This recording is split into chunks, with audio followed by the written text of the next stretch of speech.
नमस्कार. CTET 2026च्या अर्जाबद्दल सध्या एक मोठा गोंधळ उडाला आहे, नाही का? असं खरं तर पहिल्यांदाच घडतंय आणि त्यामुळे अनेक भावी शिक्षक साहजिकच चिंतेत आहेत. चला, आज आपण यामागचं नेमकं कारण काय आहे ते सोप्या भाषेत समजून घेऊया.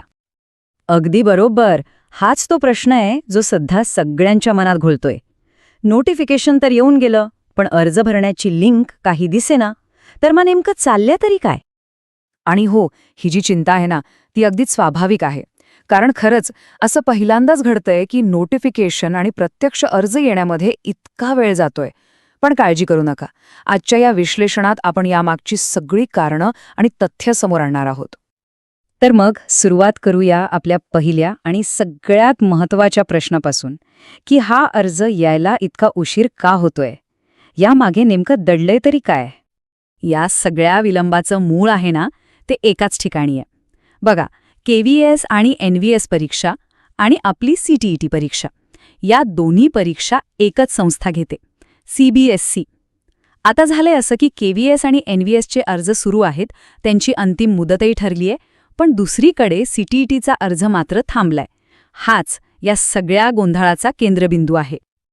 तर CBSE म्हणजे central board of secondary education. हीच ती संस्था आहे जी CTET, KVS आणि NVS सारख्या सगळ्या मोठ्या आणि महत्त्वाच्या परीक्षांचं आयोजन करते. त्यामुळे साहजिकच सध्या त्यांच्यावर कामाचा भार प्रचंड वाढलेला आहे. तर मग महत्त्वाचा मुद्दा हा आहे की CBSEनं सध्या KVS आणि NVS परीक्षांना प्राधान्य दिले. या परीक्षा आधीच विलंबाने होत आहेत, त्यामुळे त्यांची अशी योजना आहे की आधी त्या परीक्षांची प्रक्रिया पूर्ण करायची आणि मगच CTETच्या अर्जाची प्रक्रिया सुरू करायची. बरं, कारण तर आता आपल्या सगळ्यांना कळालंय. मग आता पुढे काय? ह्या माहितीच्या आधारावर एक अंदाजे वेळापत्रक कसं दिसू शकतं त्यावर एक नजर टाकूया. हे बघा, 4 डिसेंबरला KVS आणि NVSच्या अर्जाची प्रक्रिया संपतीये. याचाच अर्थ यानंतर लगेच म्हणजे डिसेंबरच्या पहिल्या आठवड्यातच CTETचे अर्ज येण्याची दाट शक्यता आहे आणि परीक्षा फेब्रुवारी 2026मध्येच होईल अशी अपेक्षा आहे. पण मग एक प्रश्न उरतोच. अर्ज उशिरा आले तर परीक्षेची तारीख पण पुढे जाणार का? ही चिंता अनेकांना सतावतेय. तर तशी शक्यता खूपच कमी आहे. आणि जरी समजा तारीख थोडी पुढे गेलीच तर भूतकाळातले अनुभव पाहता ती फार तर 10 ते 15 दिवसांनी पुढे जाईल.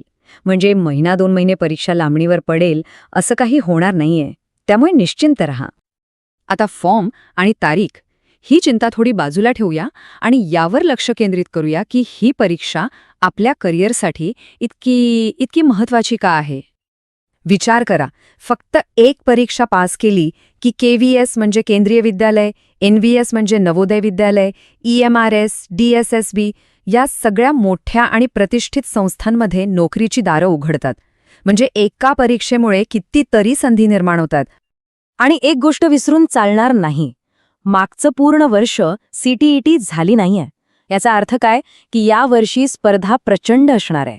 खूप उमेदवार या एका संधीची आतुरतेने वाट पाहतायत. चला, आता सगळ्यात महत्त्वाच्या भागाकडे वळूया. या परिस्थितीत आपली ऊर्जा कुठे आणि कशी वापरायला हवी? आपलं धोरण काय असायला हवं?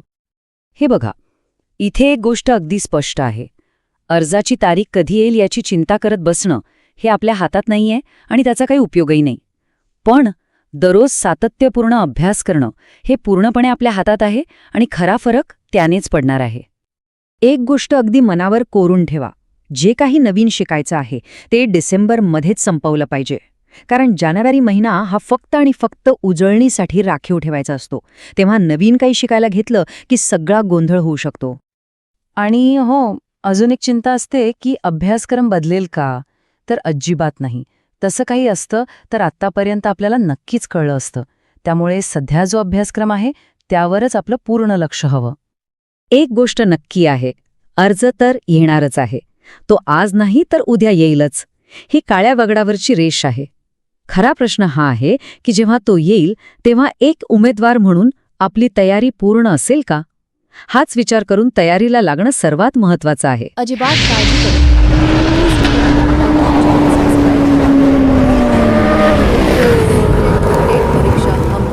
उत्तीर्ण व्हा.